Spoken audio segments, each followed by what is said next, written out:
we joke about crotch goblins and stuff, but I think that man would genuinely crank out a crotch goblin. Yeah, probably.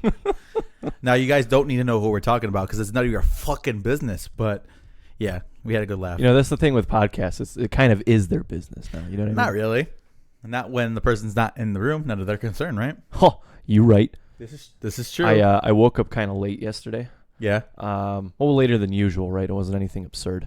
But I had that feeling, that Saturday sort feeling. Yeah. Where it's kind of sunny out, but it's still 40 degrees, and you're driving over to the catch. This is pecan pie.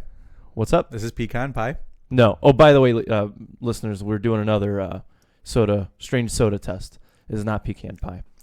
But yeah, yesterday was one of those moments where I was like, damn, I kind of miss Saturday sorts, and I texted the group where it was you, me, and Phil, and I was like, happy Saturday sort, motherfuckers. Yeah, and happens to be my first Saturday off in 2 months or whatever. What kind of flavors you getting out of the soda? Pecan pie. Pecan pie. Okay, maybe that'll change because it is not pecan pie. Interesting. I'll tell you that I'm not exactly crazy about it. Yeah, it's not like the previous one where I think we were both like.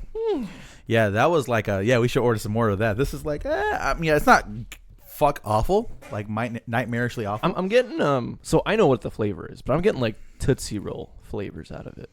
Tootsie Roll. Tootsie Roll. Sorry, guys. I don't know about that, Gabe. Hold on. No? Another sip. Take another sip, see what you think. I think you got to get past the bubbliness and the aeration and see what it is. Any thoughts? Oh, he's thinking. Ladies and gentlemen, I can't get past pecan pie. You can't get past pecan pie. No, I guess I'll have to explore a little bit throughout the remainder of the podcast. Well, we got 2 big segments before we get to podcast games, so yeah, good stuff. Yeah, fat boy segments, fatty fat boys. Oh yeah. All right, so Gabe, are thou ready? Yes.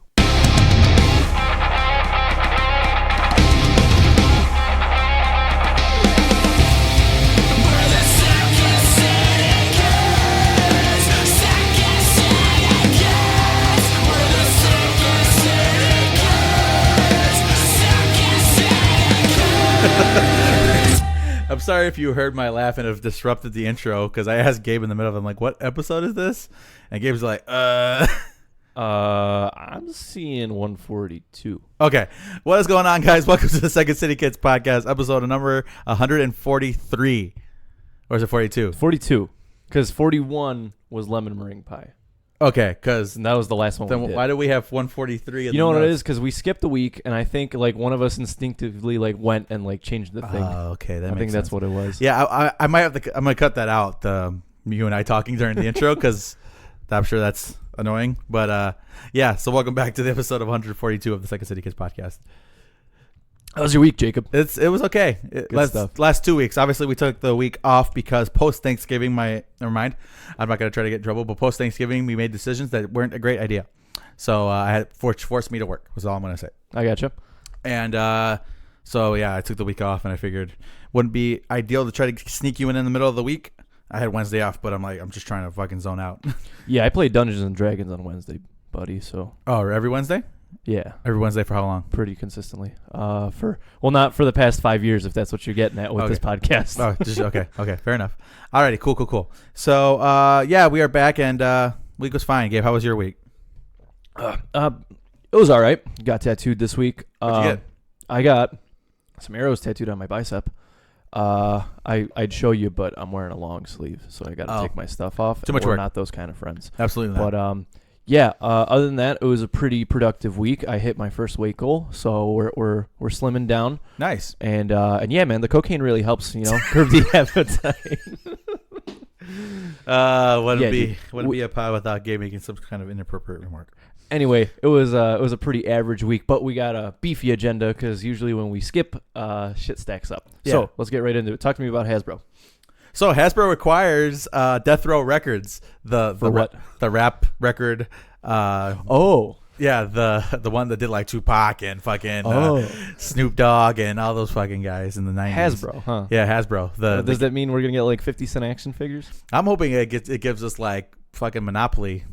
Gangsta Monopoly, and you could be like Tupac or whoever the fuck is like little get hit in a drive-by. Yeah, lose $600. Yeah, so I don't know. Again, I didn't look too deeply in it. I just thought that the headline enough was absurd. So I'm like, fuck it, let me throw it on the agenda and see what Gabe had to think. You know, I saw this here, and I thought that like Hasbro got their hands on like some Texas like death row like criminal records, not the label. And I was like, what kind of fucky board game are they making? But no, the record label, huh? Yeah. So again, I don't know. I didn't look too deeply into it because why would I? Like I said, but the headline drew me to it. So I'm like, let me put that on there and see what Gabe felt about it. Okay, good stuff. Sure. So we got a new Yu-Gi-Oh competitive rule for all formal competitive Yu-Gi-Oh tournaments. You must shower and use deodorant. It is officially in there, and you know we always joked about how these places get sweaty and smelly, and you know crusty Cheeto fingers everywhere. Well, it's not going to stop them from getting sweaty. Right. It just won't make it as unpleasant to get sweaty. But now it is an official rule that you must bathe and use deodorant because I guess it was getting fucking out of hand. And if your odor is offensive, you may be disqualified. Well, fortunately or unfortunately for those gentlemen who play in those things, it might be like one of the 6 baths they take all year. So, I mean, I guess it really depends on the player, you know, because I mean, you and I played to some extent, and our personal hygiene isn't that bad. It isn't horrible. No, it's not bad at all. But you know, I think it really depends on the player. But I think that it's hilarious that the guys at you know Konami had to fucking put their foot down and be like, if you smell, enough is enough. Enough is enough. Now we got to get the Magic guys on board. Like the Wizards of the Coast as a whole on board, and the Kublai Khan fans on board. Why are you always taking shots at Kublai Khan? I'm just playing.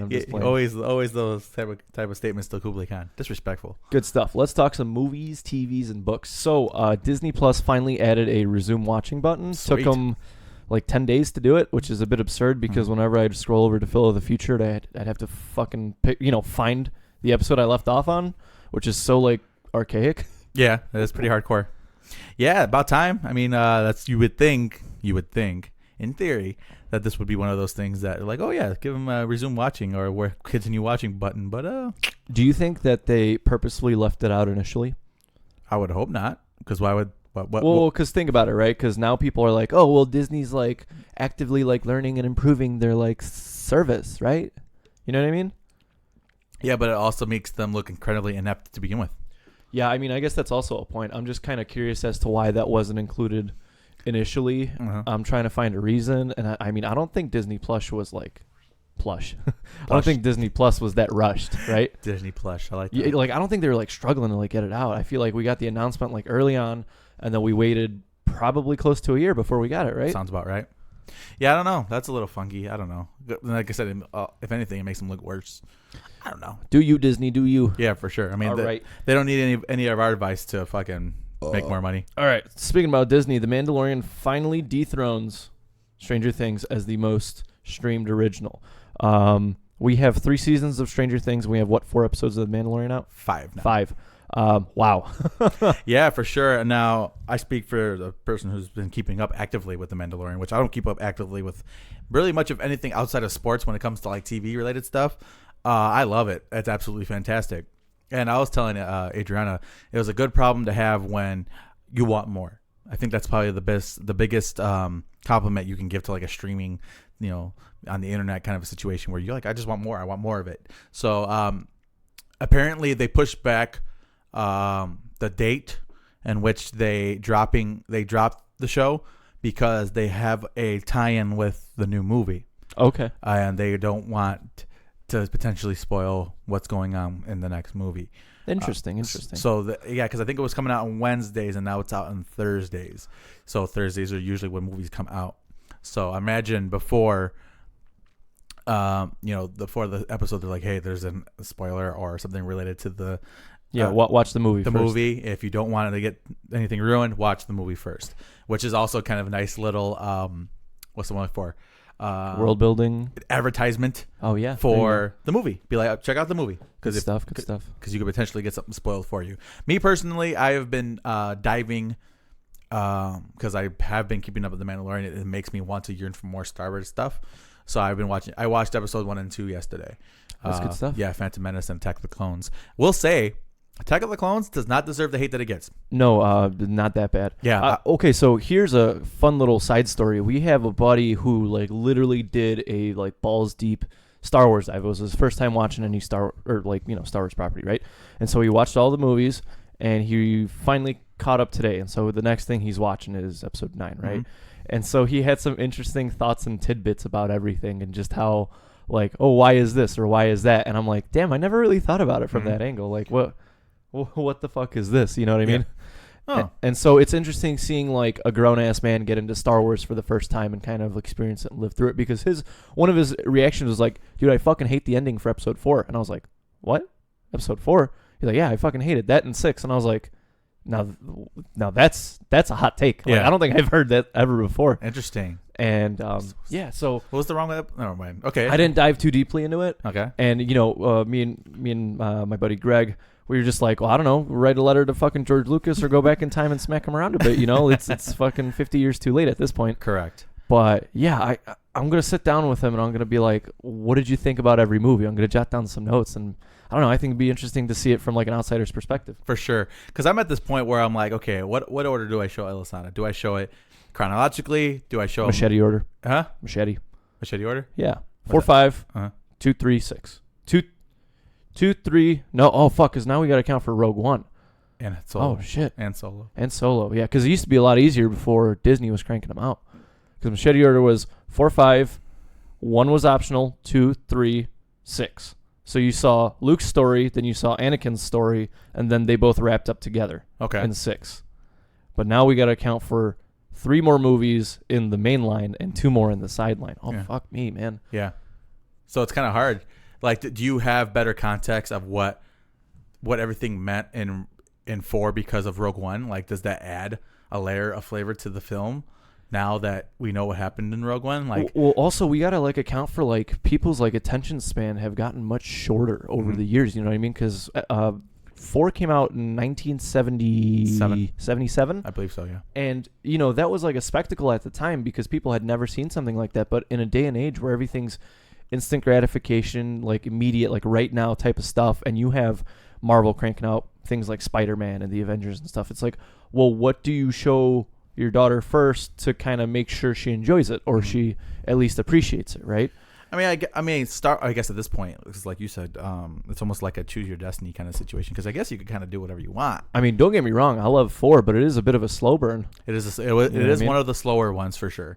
Yeah. I'd agree with that. But like it's like necessary. It, without a doubt, is fucking necessary. Yeah, you can't just hop into. So do you show her Rogue One? Do you show her Attack of the Clones? Do you show? I guess it depends what age too. Because if she's like 13 and you show her Attack of the Clones, maybe she'd like resonate with like Padme and the Anakin love story. Yeah. But if she's younger and you show her like, I'm trying to think which I saw 4 first, but I think the one I saw after I saw 4, 5, and I saw 1, and then I saw 6. And I liked 1 at the time, and now, I don't. Because I'm much wiser. But, like, yeah, dude, that's crazy. Yeah, because I'm sure the cartoons. Yeah. Like Rebels and Clone Wars? That's an option. I'm trying to preserve that ultimate Luke, I am your father. I'm trying to preserve that for her. I don't want her to know when she watches 5 to know the hook at the end. So I'm trying to preserve that the best I can at this point.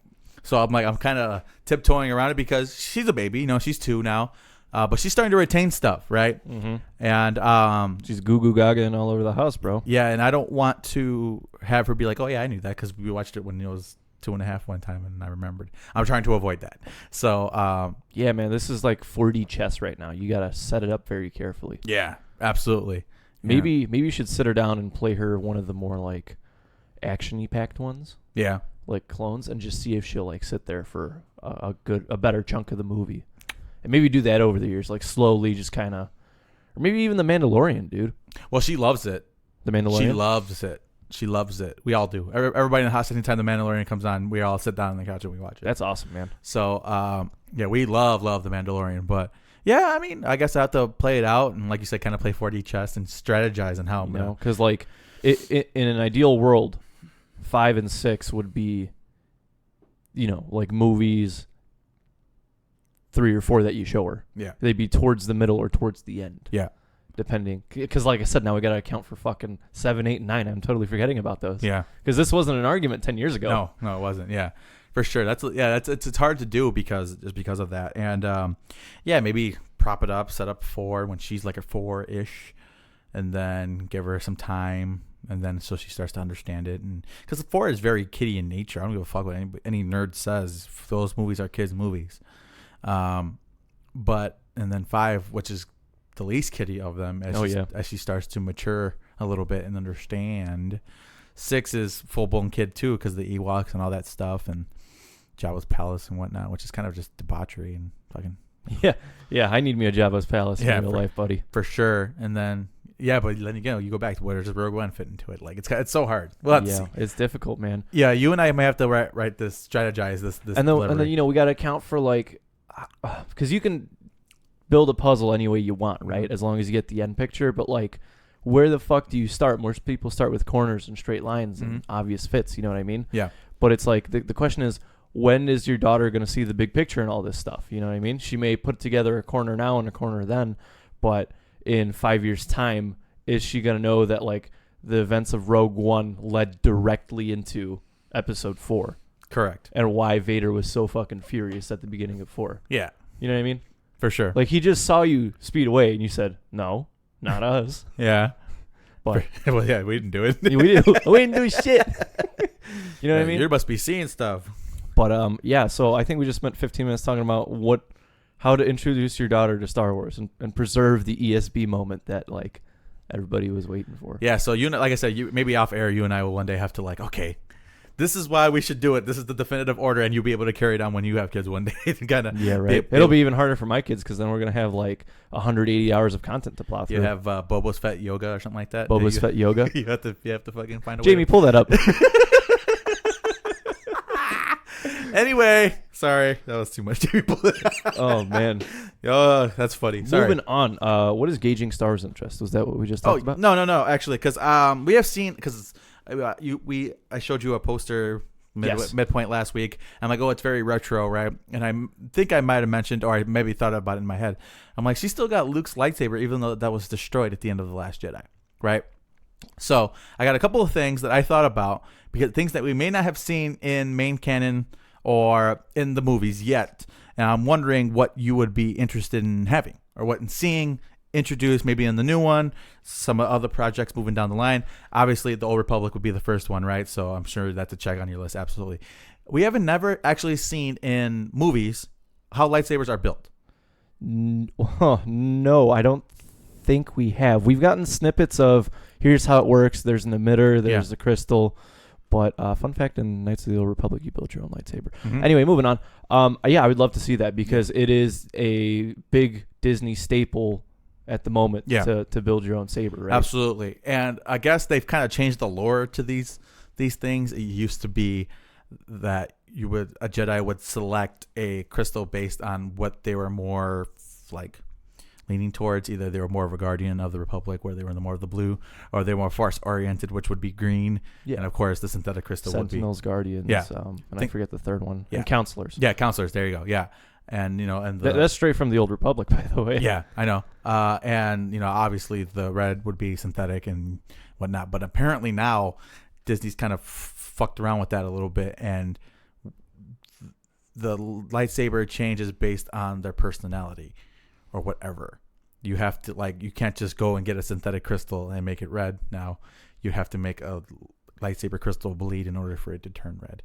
And there's a lot of fuckery with that. Okay, so I think that there's a couple of different approaches, because even when Legends was canon, we still didn't have a unified kind of consensus, because a lot of the times it was like Ollivanders, where it's you go into the crystal cave on Dantooine and the crystal speaks to you. Yeah, it speaks to you. The one that glows the brightest is the one that's for you. Yeah. You know what I mean? So I think it's fine that they're playing around with it, and I do kind of like that whole, My Chemical Romance, you got to make the fucking saber crystal bleed. Yeah. This is fucking rad as shit. Yeah. You know what I mean? I think that's pretty cool. They could do whatever they want with it, and I just kind of want to see a standardized approach, because like I said, the way I understood it was seemingly the same way you understood it, where you had your blues as the Guardians, your yellows as the Counselors, and your greens as the Sentinels or whatever the fuck it was, right? Yeah. But yeah, dude, let's just sit down and let's figure this out. Yeah. And I think that's maybe that's something that they're a little afraid of, like kind of to make that commitment. Because I mean, Lucas picked the colors he did just to separate the characters. You know what I mean? There wasn't like any like meaning behind it. Well, at the end of the day, originally it was blue because blue was the opposite of red. You know, that's typical. And then in what's it called? Return of the Jedi. It was green, so people would distinguish it from the first one. Yeah, no, not just that, but also during Jabba's palace scene when they're fighting outside, you'll be able to see the see it better against the blue sky. Yeah, the green contrast to the blue sky. So, and then fucking Mace Windu's like, or fucking, I call him by his fucking stage name, or Samuel L. Jackson's like, I want purple. And George Lucas is like, okay. Well, I heard he asked for something ridiculous in every movie he works on, but and that was his thing for Star Wars. He's like, I want a purple, bitch. And he's like, yeah, sure, we do purple. Yeah, so I think George Lucas was kind of going with the flow, but I like to see something standard, because how cool would it be if it was like military rankings? If you saw a dude with like a blue lightsaber on the field, like you knew that he was like heavy-handed, and he would swing hard and stuff. You know what I mean? He was a good warrior. Like that's like the classification. That's or if you saw some dude with like a green lightsaber, you'd know to stay as far away from him as you possibly could, you know? Mm-hmm. I think that'd be cool. Like military rankings, or like something that depicts the wielder. Yeah. So yeah, I think that's a little bit interesting. But yeah, we never seen it, and I was wondering what your interest on that is. Would you like to see more about Boba moving forward? Boba Fett? Would you like to see a little bit more? Yeah, of course, dude. Okay. Love Boba Fett. Darth Maul? Yeah, I mean we're still working on Maul with the Clone Wars. Yeah. And I love Maul. He's good. But we'll see that. I want to see more interesting lightsabers, man. Kylo's was probably the most recent interesting one, but aside from the one thing in 7 where Rey hit his hilt and he like parried it, I don't think he's done anything cool with it. You know what I mean? Yeah, that's a little bit more of a design thing. What else? There was a couple other ones I thought off the top of my head. Oh, I want to see more on Sidious's upbringing. I think that would be interesting. Yeah, and even Darth Plagueis. Plagueis, yeah. It'd be nice to see Plagueis raid again. That'd be kind of cool. Dathomir. We haven't seen any of Dathomir, really. I think I talked about that. In Clone Wars. Yeah, well, I'm talking about like in film. In film. We haven't seen anything like that. Man, you're just buzzing about Dathomir after Fallen Order, huh? Well, yeah. Well, I've always been curious. It's a cool planet. Yeah, I've always been curious because that's Darth Maul, and Darth Maul is like the most badass guy ever. At least that's what we thought. Oh, wait till you meet his brother, Savage. Yeah, Savage Opress. Yeah, he's pretty badass too, right? And I'm curious about the whole thing. So yeah, those are just some things I wanted to bring up, gauging our interest moving forward into the whole Star Wars stuff. All right, next we have the Black Widow trailer. Have you seen this? Yeah, I did see it. It looks good. Yeah, but Disney's good at that. Yeah, and you know my thing. That's the whole trailer game. Yeah, for sure. I don't know. I guess we'll see. It's supposed to be dropping on Disney Plus, right? As another. No, it's a film. Oh, it's a full film. Yeah, it's a film. Okay. So they got that coming out. It looks more grounded than any other, And that's loosely. Yeah, a little bit more grounded than every other, what's it called, movie we've had so far. It looks good. I mean, nothing overly to the top. I'm glad to see Scarlett back. Scarlett Johansson. I think she's going to be great. I think it's interesting. That's basically all I really have to say about it. Yeah. In addition to that, we got another trailer this week for a movie that we're a little bit more excited for. Absolutely. We are. No Time to Die, James Bond. First of all, I want to say that I love the part of the trailer where he's like, name, Bond. First name. He does that sign. He's like, James Bond. Mm-hmm. For sure. Yeah, man, this looks like a little bit more of a personal tale for him because that girl that he seemingly walked away with and ended his MI6 career with has secrets, let's say. And it looked really cool. There looked like a lot of great action set pieces in there. Rami Malek looks fantastic as the villain. Absolutely. Yeah, he looked really fucking cool.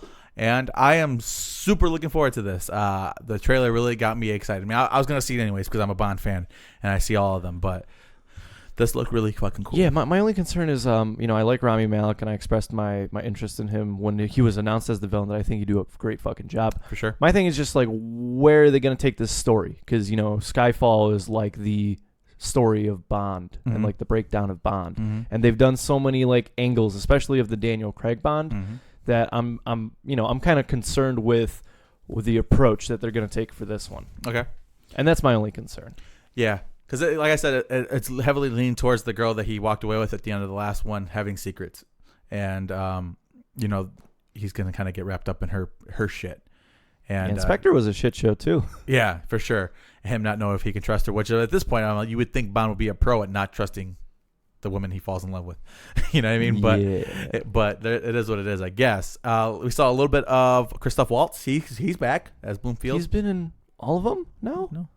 He was only first seen Inspector. That was the first one he was seen in, but he was the background. He was in the background the whole time. Yeah.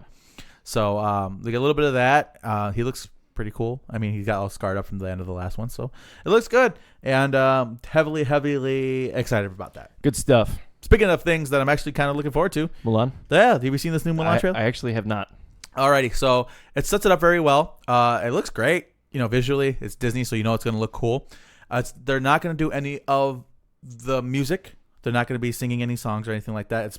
They're trying to keep it, I guess, as original to the actual story of Mulan as they can. Okay. Now, however, they did have an instrumental version of Reflections. Mm-hmm. That her song that she sings after she lets her whole family down or whatever. They had like an instrumental big version of it. With symphonic big sound, and I'm like, that's fucking fantastic. Sound great. It sounds fucking fantastic. I'm like, they nailed that. Like, if you're not gonna sing the song, which is fine, I'm not mad at them for it. I don't mind having like a little Easter egg, like a nod. Yeah, having a nod to it, and like kind of still having it there in spirit. And this just fucking nailed it. And I'll show you after the podcast finishes, but because that was the moment of the trailer. My wife was watching it, and then I was like, okay, I mean. I was kind of listening in the background. I'm like, okay. And then that came out. I'm like, holy shit. I'm like, now I got to watch it. So can we get Be a Man as the credit song? That'd be awesome. Sure. Huh? I think that's my favorite Mulan song just off the top of my head. It's pretty good. It's really catchy. It's pretty good. Yeah. So it actually looks really fucking cool. This is like one of the first, live action adaptations that I'm like fully on board with. And this looks very cool. So hopefully it doesn't disappoint and Mulan fucking delivers. Good stuff. Let's talk some gaming. So we got some Assassin's Creed news. What is Ragnarok? So this is actually the next project. Finally, they have announced what they're going to be doing next. Assassin's Creed Ragnarok, which means it's going to be taking place in the Nordic. So we're going to get a God of War knockoff. Sure. Maybe. I don't know. I dig the whole Viking lore. Yeah. And did you see anything from Odyssey and how wild it was? No. No, it is nothing like Assassin's Creed 1, 2, 3 or Brotherhood. It is nothing like that. They turned it into like an RPG, like this whole like mission based. Is that a good thing or a bad thing? I couldn't tell you, dude. I fell off the bandwagon after probably honestly like three. Yeah, three was the one. Because for me, I like loved the first one. I loved it. It was one of my favorite games. 2 was cool. I wasn't crazy about it. I like 3, but this is when it started to get like. Yeah. You know what I mean? I actually felt the inverse about 1 and 2. 1 was kind of like meh. It felt like super repetitive. But 2, it was one of the first games. No, it was the first game I owned on my 360. And I played it, and my dad was watching it, and he was having a fucking blast because it looked like a movie. And I was just plowing through this and that. And yeah, dude, like by the time 3 rolled around and I saw that they were like cranking one out every year, and then, Ezio's storyline is wrapped up, I'm like, I just can't do this anymore, man. Yeah, for sure. Like, I don't give a shit about these guys anymore. For sure. I agree. But this looks like an interesting take. Ragnarok, based around the Nordic mythologies. I mean, I guess maybe they might have saw how well the God of War sold, which I don't blame them. I think they were going to hit it eventually. Yeah, probably. I mean, it's probably just the timing thing. That's one. And obviously the Japanese one has got to be coming down the pipeline at some point, right? I think that, honestly, they were probably thinking about doing a Ragnarok instead of Odyssey, but they saw that God of War was announced. And they were like, we're not gonna fight for this. Yeah. Well, we'll give us some time. Definitely. It's gonna dip into our audience. Yeah, for sure. I mean, so I think that was the mentality. But yeah, the Japanese one, I would imagine, or like the Asian culture one, just in general. Yeah. Do we have like a South American one yet, or an African one yet? Didn't we have one in Egypt? Yeah, Egypt is Odyssey, right? No, I thought Odyssey was Greek. Well, we did have an Egypt one. I can't remember what the fuck that one's called. He's going to look it up. I know exactly what you're talking about, though. But yeah, so there's a couple of other cultures we got to hit. Can we get an Australian one? Well, he just attacked some fucking big, gigantic spider the whole time? Yeah, that's the final boss, a big fucking spider. So in addition to Ragnarok, we are getting... Origins, there we go. We're getting Assassin's Creed Black Flag on the Nintendo Switch. Yay. Dude, that thing is a fucking port machine. Yes, it is. It is unstoppable right now. Good stuff. Black Flag. Black Flag was the one. I'm like, I'm not getting it. That was the first one that I'm like, I'm not getting it. And it's unfortunate because I heard it was fucking awesome. I'm sure it was. I heard the boat combat was fucking lit. But just for me, I'm just like, I'm not getting it. Yeah. Because I think that was just right at the turn of the new generation. And I'm like, I think it's best left in the... I could take it. I could leave it. Yeah, I think this is best left in the previous generation. I don't think I've played one in the new one yet. Yeah, I haven't either yet. Interesting. Maybe Ragnarok will finally turn that bad boy around. Guess we'll have to wait and see. Yeah. All right. So talk to me about the dude that hangs upside down in a rubber bat suit. I'm not talking about my Saturday nights. All right. So I guess I don't know if it's Rocksteady. I don't know if it's Warner Brothers Montreal. But apparently, I think it's Montreal. I think because nobody knows what Rocksteady's doing. They've been real quiet for a long time. Mm-hmm. So I think that's interesting. You remember when we had that talk where I was saying they're doing that Harry Potter game? Yeah. Where the fuck is it? Can we have it? I don't know. I don't even know if they're working on it, man. That was just a rumor. I really want it though. Court of Owls. Yeah. So So they're coming out with the new Batman game. It's gonna be talk about the Court of Owls, which personally one of my favorite storylines in Batman history. And they're going to be diving deeply on that and kind of give it the Arkham style, I guess, of gameplay. It's funny. I brought this rumor up 2 months ago, and now it's coming to fruition. Hey, man, this podcast is known for that. This is what we do. We predict things. Absolutely. And I'm looking forward to it. We'll see what happens. I think Warner Brothers Montreal is behind it. And it's amazing to me how well the Arkham games did, not only as superhero games but as like video games as a whole. Mm-hmm. And one of the things that comes to mind is obviously like the Scarecrow sequence, like the Mr. Freeze fight where you got to use literally everything at your fucking disposal. You can't do the same thing twice because he won't let you. You'll learn. Yeah. And it just really like amazes me how well done those games are as a whole. Especially like Arkham City, like that was fucking phenomenal. With Calendar Man and everything. Mm-hmm. There's just so much goodie packed into it. Mm-hmm. And I hope that this sets like the precedent and the template of what you should aspire your superhero game to be. Yeah, for sure. Especially one with this kind of style. I mean, because we all know Spider-Man was like really, really good. So, I guess these games are starting to come up. I remember there was an era in like the late 90s, early 2000s, what if it was a superhero game you wanted to stay as far away from it as you could? Superman 64. Oh god. The only superhero game that I like truly enjoyed from that era, and it was maybe even like mid 2000s, it was probably like right past it, was Ultimate Spider-Man that had like that cell shaded style and everything. Mm-hmm. Yeah, that was tight, but that was like the only one I could recall. Like even like the Spider-Man movie tie-ins weren't like god awful, like the one Tobey Maguire, the Topher Grace ones, according to Gabe. The Tobey Maguire one, especially the first one, that was yeah, they weren't bad. They weren't fuck awful. Nowhere near as good as what Arkham brought to. This is true. Arkham, you know what I mean? Arkham changed the game on that, and hopefully they'll be able to do a little bit of that magic again, because I like the Arkham series. It was a lot of fun, and hopefully we'll be able to get a little bit more of that moving forward. Good stuff. Alrighty, so I guess leaks have dropped. Gabe's potentially Gabe's Game of the Year, and its sequel, Resident Evil 3 with Nemesis, and it looks like they redesigned Nemesis a little bit. Yeah, they gave him a nose, or they got rid of the nose. They gave him a nose. They gave him a nose. They gave him a nose. Yeah, and some.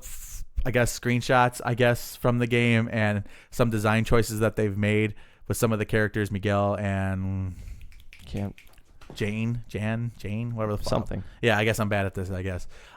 They showed some of that, and again, they showed us Nemesis. What do you think? I think it looks great, and I think 3 is a good title to remake, seeing as how well 2 did. Yeah. I love 2, and I highly recommend everybody pick it up. But here's this thought that came across my mind when you said Resident Evil 3 Nemesis remake. The controversial one is going to be 4, because 4 redefined the series as much as 1 and 2 did. So if they do remake a 4, they're kind of like in this awkward position where, they're 1 inch deep inside their mom and their dad's 1 inch deep inside of them. And it's, do you back out or do you go forward to like wiggle free? You know what I mean? Because it's like, how much of the game do you remake while still being faithful to the material? What did you just say? Well, you know what I'm saying? Like there's going to be fans that are like, you did nothing but like put like an HD patch on it. You know what I mean? But then there's also going to be fans that are like, dude, this isn't Resident Evil 4. What the fuck is this trash? True. Also true. Yeah, I think that's going to be kind of an interesting line. Because that's next. Well, Nemesis is next, but that's next on the sites, on the scopes. Can't we just skip 4 and 5 and just try to do 6 all over again? Maybe pretend like it didn't exist? Maybe let's try and do some of those weird side games again, man. maybe try and fix some of those like up. Raccoon City or whatever. Yeah, or some of those online ones where you'd get together with your buddies and kill zombies online. I think this is where if you ask me to draw a line, that's where 3 is the line. 3 is the line. You do not go any further. I mean, what did they do with 1? Did they redo 1? I think there was an HD collection. Yeah, but that's not the same. Yeah, I don't think they redid it the same way they like redid 2. Because it's almost like a revisioning, like these 2, the remake of 2 and 3. It's honestly it's a modernization. There's like no way around it. Yeah, for sure. So I'm wondering why not try to go to 1? You can't do 4 because I agree. 4 completely changed how we view the series. How we view horror as a genre. Period. Yeah, absolutely. And 5 was kind of a deviation of that because it was a little bit more actiony. But it was still fun. It was still a blast. It was still fun, and I think people still look pretty fondly on 5, right? Am I the only one that looks fondly on 5? No, 5 was great. I had a blast. Okay. It was probably my favorite co-op experience in a Resident Evil game. Yeah, that's pretty true. And 6, I know, was a flop. People did not like 6 very much. So, like I said, once we get done with 3, can we just go back to 6 and maybe work that out a little bit? Yeah. Interesting things coming for Resident Evil series. And I remember when 6 was coming out, it was like, oh my God, we're getting everybody in one game. Like, this is all we've ever wanted. We get Chris, we get Leon, we get all these people, Claire, all in one game, and it's going to be the greatest thing ever, and it just wasn't. It's weird. There's a lot of issues with that game, but I'm making like lightning edits as we speak. But yeah, you are. It wasn't faithful to what Resident Evil said, and I think we're in this interesting position where I feel like Resident Evil is kind of back on top as the king of horror, especially after that 2 remake, and now I'm sure the 3 remake will be probably of close quality. Sure. And yeah, now the question is, where the fuck do you go from there once you're back on top? Because you had this you fucking fall from grace, you climbed your way back up, and now what? Yeah. Now what mistakes do you avoid? Yeah, especially when it comes to maybe moving forward potentially with something new, like Resident Evil 8 or I don't know, man. Like I said, give me some sideline stories. Give me like a whole like Leon coming of age story where like his dad gets eaten by a zombie. You know? Sure. You know what I mean? Sure. No, I don't know what I mean. Yeah, don't do that. But yeah, let's just wait a bit before we start remaking 4 because that's gonna piss some people off for sure. All right, Gabe. All right, so Halo Reach, or I should say the Master Chief Collection came out on PC, and they're doing them sequentially. So Halo Reach being the prequel is the first one available for download. Then Halo 1, 2, 3 ODST, and then 4. Okay. First of all, I want to say phenomenal price point, $40 for these 6 games. Can't beat that. Okay. Secondly, this is a awesome port. It plays phenomenally. I put some time in on it. Buttery smooth.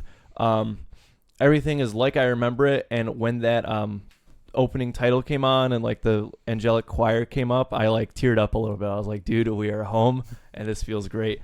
And Chewie, we're home. Yeah. And that's all I'm going to say about it because I could spend all day ranting and raving about Halo, but probably the best moves Microsoft has made so far, and I'm totally behind it. I can't wait to start playing the story again because we've just been fucking around on multiplayer. Fair enough. Uh-oh. Alessandro's upset. Uh-oh. So I got the next topic as well. Sure. So Kojima Productions, after releasing the Death Stranded, it's already slipping my mind. It's only been a month. Stranding. Okay. And after currently, not plural or past tense. Okay. So Kojima did PT, right? He did MSG, right? Mm-hmm. And then DS, Death Stranding.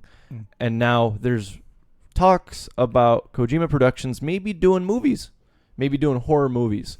What do you think about that? I think it's an interesting... Doing horror movies? Yeah. Well, half his shit is fucking a horror show, so I mean, in a good way. You have this shit like, what? What do you mean? I'm so confused. Like, that happened a lot. It happens a lot in his games. Think that the translation from a video game interactive medium to a film kind of receptive passive medium might be a tough thing to do. You know what I mean?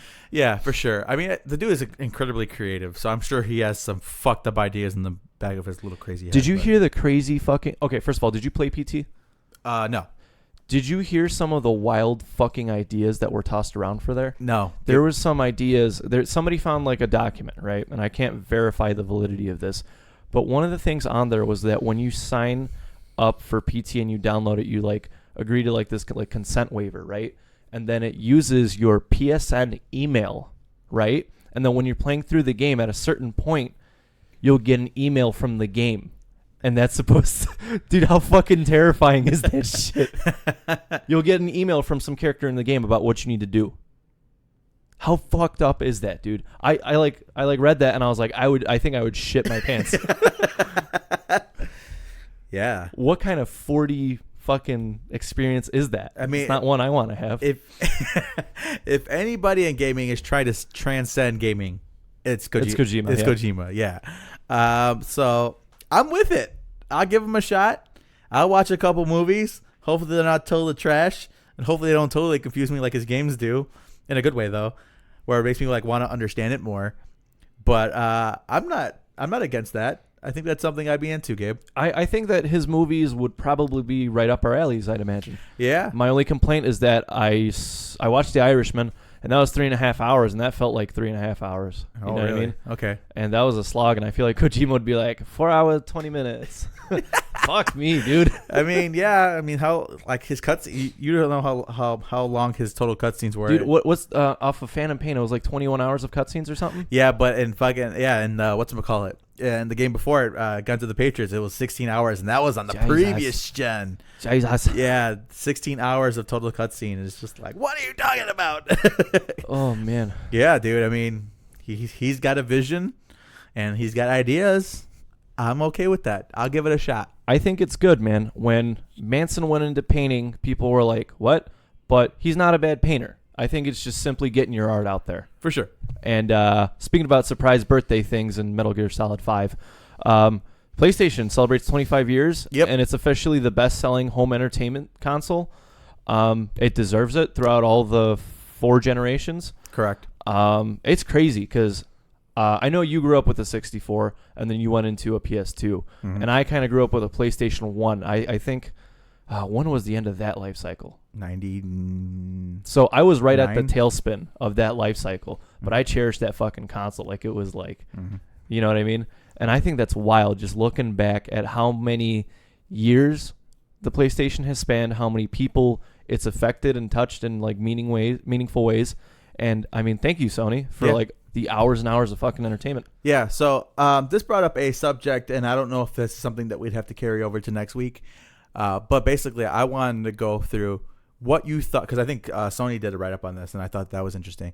What is the best game per console for the last 4 consoles? Like, if you had to pick one game from every console from the last 4, which 4 would you pick? Going backwards, top down, PlayStation 4 would probably be God of War. PlayStation 3 would be The Last of Us. This is where it gets fuzzy. And then PlayStation 2 gets really weird because that has the largest video game library ever. Period. There's like a lot of things you could throw out there. You could put Chrono Trigger, Time Splitters, fucking Legend of Dragoon, Shadow of Colossus. Oh man, what the fuck? You could honestly put maybe 1 or 2 of the Killzones on there. MSG3. Yeah. Snake Eater is probably one of the best ones. Yeah, man. That's rough. I think the hardest part, in addition to picking one, would trying to be unbiased about it. Yeah. Because if we talk PlayStation 1, I'm sure you or I would nominate one of the pro skaters, right? One of them. Actually, but if you had me pick one from the PlayStation 1, it would be MSG, Metal Gear Solid. Interesting choice. But there's like, yeah, man, there's MGS. like so many things. MGS. I'm so bad at MGS. MGS. And then Final Fantasy 7 was on the PlayStation 1. And 8. Jesus Christ. And there's like hidden gems like Star Gladiator. On the 2 fucking Final Fantasy 10. Jesus. And there's like so many games that I can't even remember the name of. Yeah. Because, you know, when you're growing up with this shit, you remember your favorite ones. You don't remember all the stack. Yeah. So, yeah, it's hard. I think 4 and 3. Was Grand Theft Auto 3 only on the PlayStation 2? Or was that multi-console? Which one was 3? Was the subtitle? Just Grand Theft Auto 3. Dude, I have no idea. I think that might have been on the PS2. There you go, right? It's hard. Like, it's hard to San Andreas. San Andreas. But again, that wasn't exclusive, though. Yeah, that's true. If we're talking about exclusivity, then yeah, there's some fucking thoughts to be thrown around in there. So, like, I think you and I line up for 4 and 3 for the 4 and the 3. Obviously. I mean, those are easy choices because that's in the past 10 years. Yeah, for sure. But again, the hard problem would be 2. 2 would be the hardest to pick. Easily the hardest to pick. The equivalent is like trying to pick like the best post-hardcore album from like 2008 to 2014. Like there's just so much in there. Mm-hmm. You know what I mean? You got to sort through a lot. Yeah. And if we talk best post-hardcore albums in the past 5 years, easy. We could probably narrow it down to 3. Mm-hmm. But like those golden years, dude, too much. Yeah, it's a little hard. So obviously, like I said, mine is Metal Gear Solid for the PlayStation 1, 3, The Last of Us, and it was gonna be, if The Last of Us never came out, it would have been Metal Gear Solid 4, and obviously God of War for the PlayStation 4. But two is hard. Yeah, 2 is real fucking Tekken Tag. Tekken 3. There's a lot of Tekkens you got to sort through. Yeah. Mortal Kombat Armageddon. Yeah. Said nobody ever. Yeah, true. True. Yeah, so I wouldn't even put that in the top 5 Mortal Kombat games. So we're not going to get into that. But, so yeah, like I don't know if that's something you want to, maybe if they put thought into it and maybe have an answer next week on your PlayStation 2 game that you would select as. PS1 and PS2. Yeah. I still got to pick my one. That you would select. Huh. Yeah, that's interesting. As the best game, period, outside of genre, the best game for the 1 and the 2. And I would have to put some thought into the 2 as well, because that, I think, if you were to force me to pick the console that had the largest overall impact on my life, it's the PlayStation 2. Yeah. It has changed my life. Well, largest impact even in physical means, like I said, largest library of any console. For sure. And again, the last game for the PlayStation 2 was made in 2012. That's ridiculous. That's fucking absurd. It's stupid. So yeah, I mean, that's something that we'd have to look back on. Time Splitters, the first one was exclusive, so. And I'm sure there's a bunch of shit we're like glossing over too. Absolutely. Like the Spyro games, Crash Bandicoot. Yeah. Oh. Jack and Dax. Oh. Yeah. And it's funny because like it was like because I played the fuck out of those games. Even 3 was hard because I'm like, man, Uncharted 1, Uncharted 2, it's like fuck, and Uncharted 4, 3 and 4, it's like fuck. How do you select one? It's so hard. Yeah. Anyway, sorry. So, congrats on 25 years, Sony. Absolutely. We'll come back to with our. Well, let's do a top 3 per console. I think that'd be a little bit more fun. That would be fun. We could do that. There's some more wiggle room there. Absolutely. So we are back at it with podcast games and the Strange Soda review. What is your guess? You took one stab at it, pecan pie, which is not it. You got 2 more. I can't shake it. Shake, shake, shake, shake, shake, shake. Oh God, stop! You got to feel it, man. Mm-hmm. You got to feel it. Because I finished it. Yeah, I'd finished mine too. Actually, no, I didn't. He's got some more, ladies and gentlemen. He's sipping. He's glugging. He's making a face. And he's thinking, like caramel? No, not butterscotch. No, not caramel nor butterscotch. It is. I'll tell you this. Okay. I don't think it tastes like what it's supposed to, or what it was marketed as. How the fuck am I supposed to guess? How am I supposed to guess it then? I don't know. Your opinion might change. I'm getting like way too sweet notes for it to be what it's supposed to be. So it wasn't butter pecan. It's not caramel or butterscotch. No. How about this? It can be something sweet, but it could also be something bitter. He's thinking. And this is the way this is presented is definitely on the sweet side. Like without a doubt. Because I got no bitter notes out of that one. He's thinking. I'm trying to just get this thing off my palate. I don't know, man. It is coffee flavored soda. I didn't get the coffee. I would have probably agreed with maybe the caramelly butterscotch. But yeah, I didn't get coffee. Maybe because I just drink my stuff black and I don't, you know what I mean? I like the coffee notes and not like the notes of the sugar or, you know what I mean? It's still like, yeah, I don't. It was a weird one. I don't think it was a good contender. I don't drink coffee, but I don't get any coffee. I get like a nuttiness to it. I was hoping it'd smell more like coffee, and I was kind of hoping for that as opposed to it tasting like it. But I didn't even. Your wife said she smelled coffee. I didn't. I did not. Interesting. Yeah. So interesting soda. How does this stack against the Hot Wings one? Hot Wings at the bottom. It's better than the Hot Wings because I couldn't even finish the Hot Wings. Hot Wings at the bottom. Then we got this in the middle. And then there's like a 45 layers of crap. And then there's the lemon ring. Yeah, because lemon ring just shat. Did we try anything else, or was it just the 3 of those? These 3, yeah. Okay, because I did buy a ranch flavored one for my buddy. Don't you dare bring that over. Don't you dare. He took a sip and he went. Oh. He didn't like that one. But yeah, man. No hopefully I could just get like a 4-pack of Randos and we could just go at it sometimes. Interesting. Yeah, maybe we could do beer reviews. Yeah, I'd be cool with that. Good stuff. Let's talk music news and reviews. So Sure. we got a retro review of We Came as Romans. So we're doing this because it's been 10 years. Wow, Jesus. And they're doing the tour. Okay, so how do we start this off? You want to start off? You want me to start off? You start off. Okay, so I want to say that I was never the biggest We Came as Roman fans, and their music always kind of blended into the background noise or the background bands for me, which is kind of a travesty, honestly, because I think that they would, in my opinion, lead the pack of the bands that kind of blended in my opinion. They were the alpha of the betas, if that makes sense. That makes sense. And in my personal opinion. And listening to Plant a Seed, re-listening to it because it wasn't my first rodeo, it kind of amazes me how not only they've grown as a band, but I guess the general audience of the metalcore Hot Topic community has moved forward as a community, because listening to Plant a Seed, there's way too much clean for me. And there is, like, don't get me wrong, he has a fucking great voice, but dude, like, you know what I mean? Like, what people want from We Came as Romans is the great production, which this album has, and the dirty, grimy, screaming pseudo breakdown shit. Pseudo breakdowns, right? And so my thing was that I thought it was wild that this came out in 2009, a time where people were talking mad shit about bands like Attack Attack, but this album so very clearly takes notes. Not in everything. It's not a crabcore album, but there's definitely smidges and influences and hints strung about throughout it. And so I thought the album was okay on a 10-year re-listen. I don't think it aged terribly, but I don't think it aged gracefully either. I think it's in this weird kind of time capsule where if you wanted to show somebody what 2009-ish sounded like, this would probably be maybe in the first 5-ish albums, I would say. Probably right up there with like a Chiodo's Bone Palace Ballet. I think that was a bit later, wasn't it?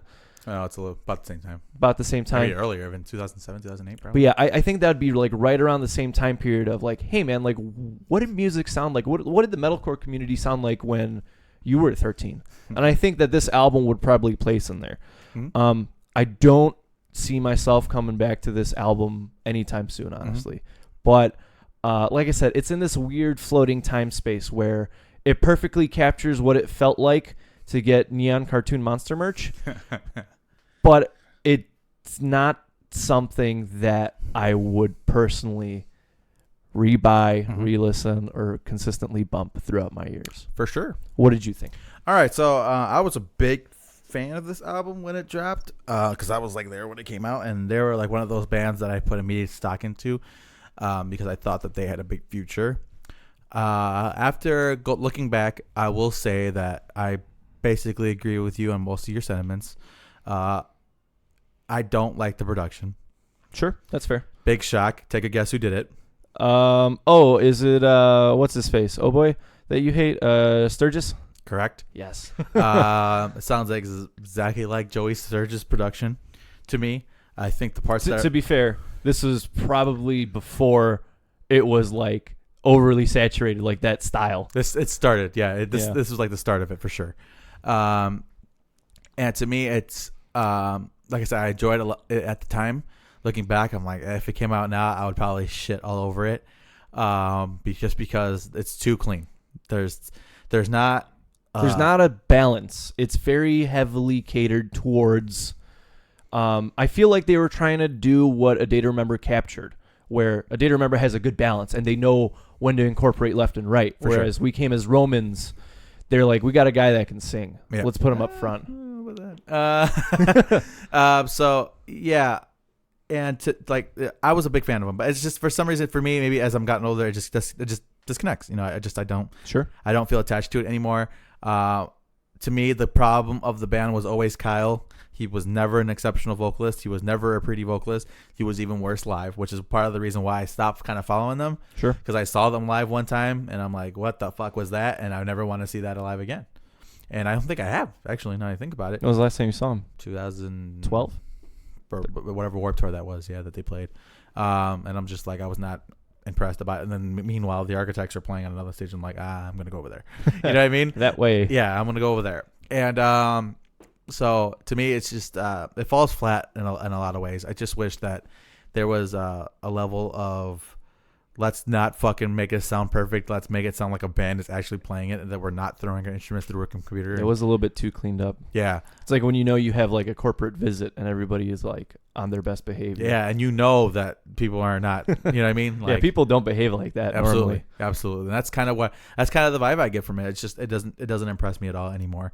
Now the shining star of this band was and always will be Dave, the screaming vocalist, because he's a fucking beast and he's always been really, really good, and I have liked anything that's more centric to him. And I'm glad that the cleanness of it all is something that they got away from. And I mean, it's nothing to do with the clean vocals. It's just the production. It's just, I don't like it. And again, it's very, very that time period, and I don't like it. Sure. Did you at least hear the like the crabcore influences that I mentioned? This was an era where bands like Abandon All Hope or Abandon All Ships. They did it well though. Abandon All Ships did it well though. Yeah. No, I don't know about that. Attack, Icy Stars, Broken Side. Well, not so much that, but just like the electronic core style. Eskimo Cowboy. You know, everybody thinks Attack pioneered crabcore, but we all know it was Eskimo Cowboy. Anyway, and that was a very popular sound at the time. To both hate on and love, ironically, because like Skrillex was like hitting his stride around this time period, so everybody wanted a little wubs and dubs in their music and thought that it made them sound cool. And it hasn't aged very well, just like Skrillex stuff hasn't aged particularly well either. You know what I mean? So same deal. I there's a reason why I don't go back to it anymore. There's a reason why that era of my life is over with.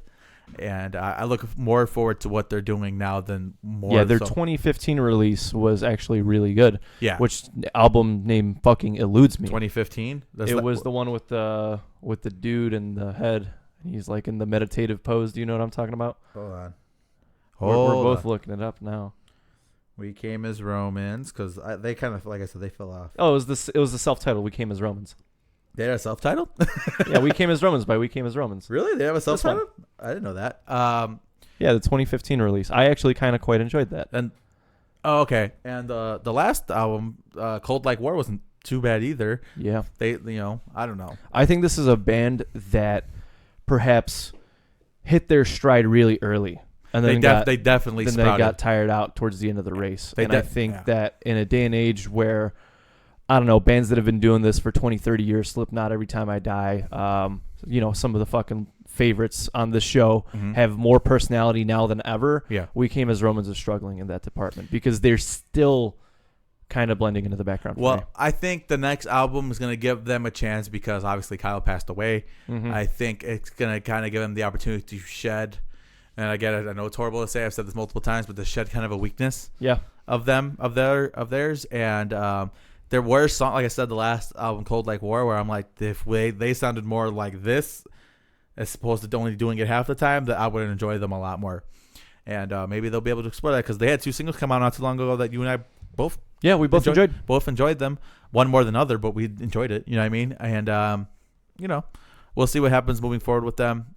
Like you said, because they sprouted up. I equivalent them to like Motionless in White, who was also coming up around the same time period, where I was just like, one day I'm like, oh, this new band dropped a debut album. The next thing you know, they're headlining tours and shit. I was like, whoa, where did that come from? Yeah, but the difference is that Motionless in White still kind of held that hype.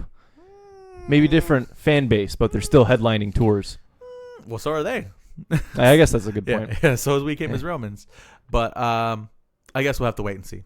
Good stuff. So like. I thought that was an interesting kind of, I don't want to say underappreciated album, but I think that was something that we haven't looked at in a while. Yeah, and I'd like to see maybe what else we can strew up from those days. We can do a deep dive on something else if you want. You think about it. We'll think about it. Yeah. Good stuff. I did remember dropped a new song called Resentment. What'd you think? It's fucking awesome. Yeah, it's pretty fucking tight, huh? Yeah, because I'm not the biggest A Day to Remember fan, but I think they lend themselves well to like kind of a radio kind of song. Sure. And nothing wrong with that if it pays the bills. Absolutely. And they're always been kind of pop adjacent anyways. So like I'm not mad at them for doing something that maybe sounds a little bit more radio friendly, and it still packs a punch. And there's nothing wrong with that. Good job on them. I've been getting into them a little bit recently because they're always a band, not a band that I disliked, but a band that I never really liked their fan base because Their fan base was always the frat boy who says that I was stupid because I listened to a style of music, but they're like next door neighbors to like, you know what I mean? Like the dumb frat boy who makes fun of me for liking hardcore music likes A Day to Remember because and 4 Years Strong and stuff like that. Yeah. Now I like 4 Years Strong. I always kind of put them in a level below of that because I don't really understand the whole frat boy thing with them. They're more lumberjacky. Sure. But yeah, Day to Remember is like all. It's a mixed bag. Yeah, the cheerleader in high school likes Day to Remember and shit like that. It's just like, I mean, it's what happens when your music is so accessible. Honestly, you're gonna draw shit people. Absolutely. So to me, I always kind of associated them with that, which isn't exactly their fault. So I've been getting into them a little bit recently, and I do enjoy some songs. They're definitely stuff that I don't feel, throughout. But for the most part, I enjoy them. I like 4 Years Strong better. I always say that 4 Years Strong is better, but whatever. But this is a good song. They should be proud of it. And it's good stuff. Great American Ghost, the band that I've been paying very close attention to, dropped a single called "Prison of Hate." Did you listen to it? Yes, I did. Oh, lordy, lordy, lo. What do you think? That's what I felt like listening to it. Somebody get the defibs. Yeah, shit. Yeah, because that was nuts. That was wild. I think very angry, very fast. Because they're more of a, I don't want to say slower. Okay, well, here's my thing. Because here's the thing that kind of distinguished this, right? It came on and I was like, who is this? This is really good. And I was like, Great American Ghost. And I think that the Great American Ghost with their last album, Hatred Stems from the Seed, they did a very good Boston hardcore sound where it was slower. This kind of, I don't even know where to go with that. It was a very like slower paced hardcore that would pick up, whereas this feels like very in your facey like metalcore. Like it feels like if you took Sanction-esque noise and then condensed it to what a Great American Ghost wanted to do. You know what I mean? Sure. It felt very in your facey, and this is a good Moshi song. In your facey. Yeah. In your facey and Moshi. Love it, man. Yeah. I think it's a good single. I think they did a great job, and I'm going to have a great fucking musical year in 2020. I like the album art, too. The album art was pretty cool looking, so I'm with it. Good stuff. I got a shirt and an album on the way because I pre-ordered that shit, baby. Yeah. No pre-orders, Gabe. No pre-orders, no. But they're not under EA. Bastard. All right, moving along. So apparently, Rockstar Mayhem Festival is going to be making a return. How long has it been? 5 years? Something like that, yeah. For those who may not be in the know, this is more of the metal adjacent to like Riot Fest. Yeah, heavier than that because I always associate Riot Fest with punk. That's just me. Sure. But this was a tour that was very popular. They had like a 4 or 5 year run. Their first year had Slipknot and like Disturbed as headliners, which were big and stuff like that. And by the end, it kind of lost a lot, like its way. Fizzled out. Yeah, it lost its way. It fizzled out a little bit. And apparently, they're making a return. Rockstar Mayhem was supposed to be returning in the summer of 2020. So I guess we'll have to wait and see what the lineup looks like because obviously the most important thing about a tour is always lineup. It's always be the lineup.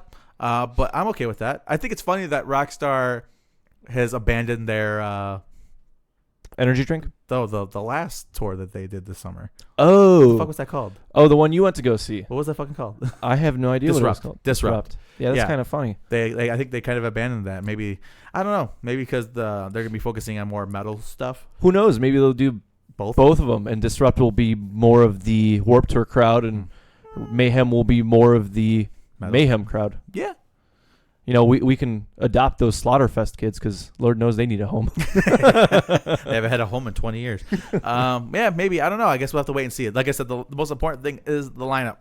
And I guess we'll have to wait and see how that fizzles out. Maybe. Actually, let's see if I could get that pulled up real quick. And, you kind of mentioned it with Disrupt, but, like, my whole thing is that if we can get that big band to play at, like, 1 in the afternoon just so people don't start filing in until, you know what I mean? I mean, there is that, like, rush when you have, like, a traditional tour around, like, the 5, 6, 7 p.m. mark when just everybody files in, right? And you barely have any people for the openers. Correct. I think if we could course correct that and be like, hey, Slipknot is playing at, like, 2:30 in the afternoon. Like, fucking be there. All right. So, the real quick, the last Mayhem Festival, actually, this lineup isn't too bad. Slayer. This is the main stage going down. Slayer, Diamond Head, Hell Yeah, which do with that what you will. The Devil Wears Prada, main stage. The Victory Record stage, which automatically makes me roll my eyes. Whitechapel, The Irish Murder. Can't get too mad about that. Jungle Rot, Sister Sin, which makes me roll my eyes automatically. Sworn In. Okay. Shattered Sun, Feeder to the Sharks, Code Orange. Interesting. And Kissing Candace, who I don't even know who the fuck that is. How long ago was this? 2015. Mm-hmm. That was the 2015. That was the last time they did it. The year prior, which this is when I'm like, okay, I'll pass. Avenged Sevenfold, Korn, Asking Alexandria, Trivium, Cannibal Corpse, Suicide Silence, Miss May, Mushroom Head, King 810, Black Tide, so on. Yeah. But yeah, I think lineup is important. And like I said, dude, we need to get something that just draws people to this all day thing again, because Correct. I miss that. Yep, I agree. So it was a sore spot for me. Even if I did go to Disrupt, it just didn't quite fill the same hole. Didn't feel the need. So we'll see what happens, I guess. Like I said, lineup is crucial. I think if, like you said, if we can get a band playing relatively early, get people in, even if it's a bigger band playing on a side stage, just figure out something. You know what I mean? Maybe even get like a medium-sized band to play like a little bit earlier. Yeah. Get somebody like Trivium to just start shredding at like 4:30. Yeah.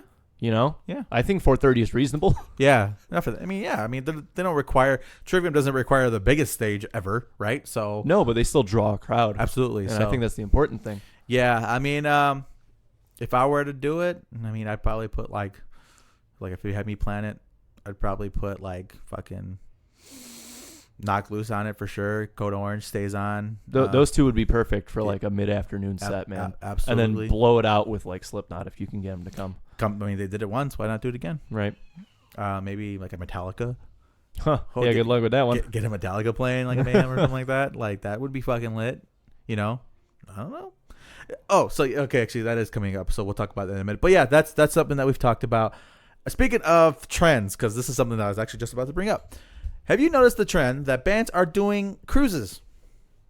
We've had a lot of cruises with bands recently. What cruise? Well, Not Fest at sea. That's happening. Sure. Slipknot's playing, so they got that going. And then I saw another one that had Coheed and Cambria, Taking Back Sunday, and like all them other stuff. And there's a lot of these cruises going It's around. a thing. Yeah. And I thought Every Time I Die was cool for doing it, but it's a very big market. Yeah. And I don't know what a Slipknot pit's going to look like at sea, but it's not going to be fun. Yeah, fuck it. It probably looked like the Bermuda Triangle or some shit like that. I think a lot of these fans that kind of grew up on like Slipknot, Coheed, and Cambria are coming to this age where they have money. Yeah. And I think, I don't want to say bands are trying to capitalize on that, but like bands are always looking for like fun, new, interesting ways to draw people out to their shows, to their merch booths, shit like that. Mm-hmm. And I think a boat cruise is the way to go. Because you're locking them into your world for 3 hours or whatever. Or, no, like these cruises are going to like days. Oh, these cruises are going like I didn't know that. Like 5 to 7 They're days. like a real cruise. Yeah, like a cruise. Like okay. we're not going on a boat tour around Chicago. No, we are fucking going to the Bahamas and coming back, kind of shit. Damn, that's insane. So are they playing every fucking night or something? I think the show is actually three days, 3 separate nights. For the Slipknot one at least, it's 3 separate nights. Slipknot has their headlines every single night, which of course they will. And then there's stops, like I said, in the Bahamas and things like that, where maybe you could do more cruise-like activities. So on Wednesday, we're drinking Mai Tais, and on Thursday, we're beating the fuck out of each other. Basically. Am I understanding that correctly? You are correct, yeah. Nice. Damn, 3 days of Slipknot headlining. They're probably going to cover like 80% of that discography. Yeah. You better believe that like all of Eyeless. You better believe Eyeless is coming out, because that song has not came out in a while. Eyeless? Really? Yeah. I feel like they don't play that one anymore. So I was looking at set lists. Eyeless is the shit. Don't get me started. Dude, that's probably my number one Slipknot song. Definitely up there, man. Yeah. Honestly, if it's not number one, I'd say it's top 3. Hasn't left top 3 since that album came out, honestly. Yeah, I would have to agree with you on that. But yeah, I just feel like they haven't played that one in a very, very long time. You know what band I actually want to see now, though? Because of this cruise thing, and it made me think about wanting to see them. I want to see a Coheed and Cambria. Coheed and Cambria. Yeah. On a cruise or just like... Just in general. Just in general? Just in general. Yeah, they were around in Chicago in July with Every Time I Die, and who was that? Mastodon. Yeah, that was probably a nice, crunchy, chunky show. Yeah, I probably should have went to that. Yeah. Oh, well. I mean, we'll catch him again. It's not like Coheed's goes into hiding for like years at a time. This is very true. You know what I mean? True. I don't think any of those bands really go like super long without touring. No way. Yeah, so I'm going to have to try to add Coheed and Cambria on the list, because apparently they came out with an album last year.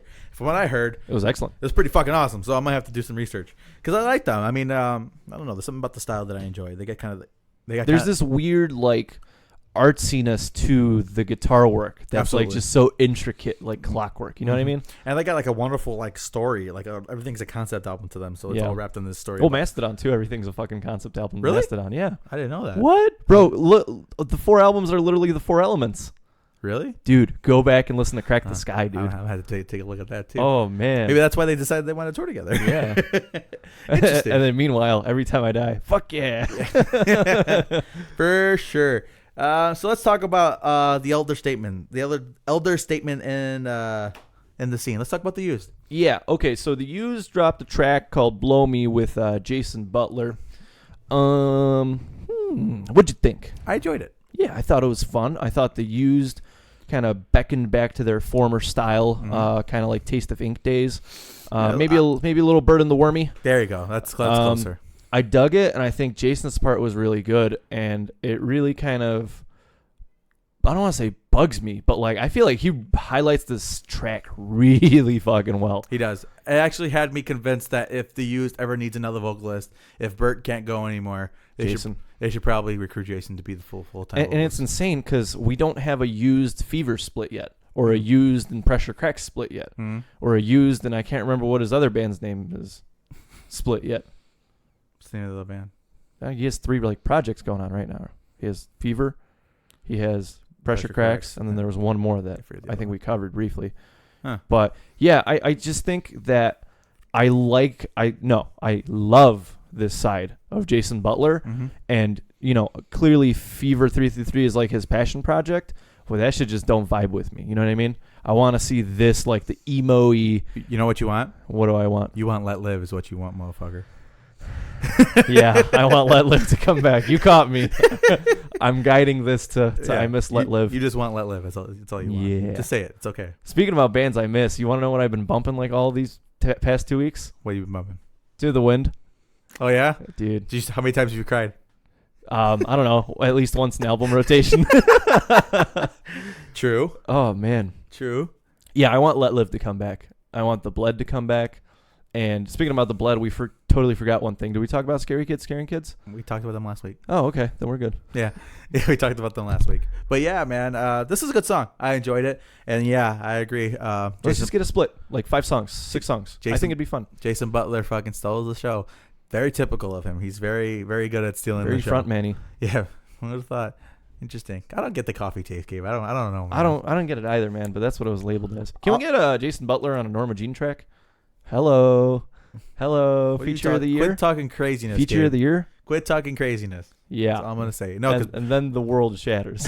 No, because we got Brendan Murphy as feature of the year. I don't give a fuck what you say. Yeah, that Brendan Murphy feature was great though. It was pretty sick. So was that Garrett Russell feature on Norma Jean album. So was the fucking Keith Butley feature. That was pretty. Knocked Loose, yeah. We may have to fucking add that to the list. Feature of the year. Feature of the year. There's like too much to sort through, man. That's a good conversation piece then. I missed that. I feel like that was more of a thing. Yeah, I'm glad it's coming back for sure because there's that absence, Yeah, there was definitely because it was definitely a lot like in the early 2000s where there's a lot of mixture, and then people stopped. And now, like you said recently, even if it was like Ice Nine Kills featuring the guys from Less Than Jake on that one song, it's like that's kind of cool. Yeah, you know what I mean? Interesting. Now we gotta get fucking Spencer on a Less Than Jake song. Did you see that tour that they're on? No, what's the tour? They got a tour. They're actually doing stadiums. It's not their tour, but they're on a stadium tour. It is Ice Nine Kills, I Prevail, Papa Roach, and Five Finger Death Punch. Dude, Papa Roach, I like rediscovered my love for that band recently. See them live. Yeah, great. Oh my god, it was so fucking good. Yeah, man. I remember I saw them at one of the Q101 things. I'm like, the picnic or whatever. Yeah, Jamboree. And I'm sitting there because I like them. I especially liked them a lot more when I was a kid. But whatever. So they played. I'm like, who the fuck told them that they could be this good live? Because like Seether was really fucking good live too. Yeah. Seether and 3 Days Grace. I'm like, guys, who the fuck said? Guys, you guys are like ancient now. We gotta calm down. Because this was like in the era when I was like into like hardcore stuff and already and things like that. And I'm like, because I think Hollywood Undead played and I wanted to see them live. So, and they had Flowbots. Flowbots was fucking phenomenal live. Yeah, I'd too. imagine Flowbots was great. And I'm like, who the fuck told these old fucking men that they could have a good rock show? What the fuck? You know what it is, man? It's probably those years and years and years of experience that they just have. Absolutely. Because at this point, if you're not good, you wouldn't be around anymore. You know what I mean? That's a fucking testament right there. Yeah, I mean, say what you want about the music, but live, these guys are just fucking fantastic. Bananas, yeah. So good stuff. You got what have you been listening to recently? What have I been jamming? Hold on, let me pull it up. I'm sure we've got something. I got something going right now. You got something. He's probably still listening to Sanction. No, actually, I've brought back Alisana a lot. Oh yeah, good stuff. Yeah, good stuff. I had to clarify because I texted my wife. I'm like, I love Alisana. I'm like, the band, not my daughter. I'm like, well, I love the daughter too. I love my daughter too. Yeah. I love my daughter too. But yeah, I've been listening to a lot of them, a lot of the Emptiness, and also Where Myths Fade to Legend or whatever, the album before. They're good, man. Good stuff. They're supposed to be doing something. I got one last topic. Okay. I promise I'm out. So, Spotify does their yearly wrap up, and they do a great fucking job. Mm-hmm. And I don't know. I just think that's one thing they do better than Apple Music. I agree. Whatever. Yeah. Okay, so I kind of shared a little snippet of what my stuff looked like. What do you think? Out of all of the music reviews I did, out of all the stuff, out of like how well you know me, what do you think landed on my top 2019 like playlist wrap up? As far as like albums, singles, albums, there are 2 full albums. Every single song made it from these 2 albums into my top 2019. When the End Began, Silent Planet. Ooh, there is Yaberni is on here. Yeah, it's towards the end though, towards the bottom. He's thinking. Anything Low Teens Off Every Time I Die? I'm sure that's on there. There's a sprinkle of Every Time I Die. Nothing crazy. We got some Earth, Wind, Fire on there too. Because I've been bumping. I love that shit. You do. What else has Gabe been fond of in 20? There's some Attack on here that I'm not too proud of. Anything Knocked Loose on there? Yeah, I got And Then I Wander South. Dead Ringer too. I don't think Dead Ringer has left since it came out. Yeah, this is true. Oh, The People's Elbow. Interesting. Some Vane. Vane, okay. Yeah, I totally forgot about those guys. You're bigger on Vane, huh? Interesting. Yeah. So the top 2 are both Fever War songs. Really? And then some Dillinger. Yeah, the entire Fever War album made it on my top 2019. I shit you not, dude. I was like surprised. Then we got some Callous Cowboys on here too. I'm surprised that made it on here. You should be ashamed of yourself, Gabe. And then Callous some Great American Ghost and stuff like that. But my artist of the decade was Every Time I Die. No shock there. Big shock. Holy shit. Who would have thought? All right. Gabe like, and Every Time I Die. Well, it's funny because I think actually, no, never mind. Because I was going to say, I think if you didn't bring them up at the end, you would have gotten the first episode in like 120 episodes without bringing them up. But on today's episode? Yeah. But you brought them up anyways because you had to use them as a reference point to being one of the OGs. Yeah. Well, and then the boat show, and now the wrap up. See, like it's so like natural. Yeah, it's like somebody saying after a while you just ignore it. It's like Gabe says Every Time I Die, and it's just like, oh, okay. That's good stuff. Gabe doing Gabe things, I guess. Interesting. Yeah, and this is the first year where Every Time I Die isn't my artist of the year. They are for the decade, but not for the year. So Fever War's the one for the year then? Yeah, that's wild. I like the album, but I guess I really like the album. So I downloaded Titanfall 2 because it's the free game of the month. Yeah, it's pretty decent, huh? It's fun. It's fast. Fun. It's really fucking fast. I don't even know what I'm doing. I just hopped straight into the multiplayer and I didn't even do a tutorial. I just said fucking. I play Call of Duty. I can figure this out. No, it's a little bit more complex. It's a little bit different. But yeah, I'm having fun with it so far. Good stuff. What have I been playing? Mortal Kombat because Sindel. By the way, been playing a little bit of Sindel. Saucy. I fucking love her design. Is fucking flawless, dude. She looks so fucking good. I just wish she didn't have the manly ass voice. Because then we have that's no woman. Because we have something else to talk about, and I have to lock the door a little bit more often in here. Anyway, is that it? I think that was episode 142. I guess. Yeah, we're hoping. We're praying it's 142. Yeah, 142. Have we ever fucked up the episode count? I think we did once, right? We did. But that's because there was like a long extended gap between one and the other. So I think we might have jumped one. So this could be episode 141 for all I know. But so there's like a lost episode out there in theory, or just one we never recorded. One we didn't name correctly, and then it's just subsequently thrown off every single one. Other one after the fact. But yes, this is episode 142. Episode 142 of the Second City Kids podcast. We will see you here next week for 143, hopefully, and.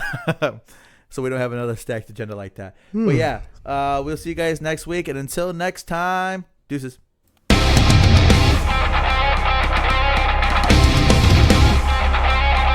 Thank you guys for joining us this week on the Second City Kids podcast. You can like us on iTunes, Google, anywhere else podcasts are found. Any comments, questions, or concern, you can email us at secondcitykids@gmail.com. Until next week, folks, deuces.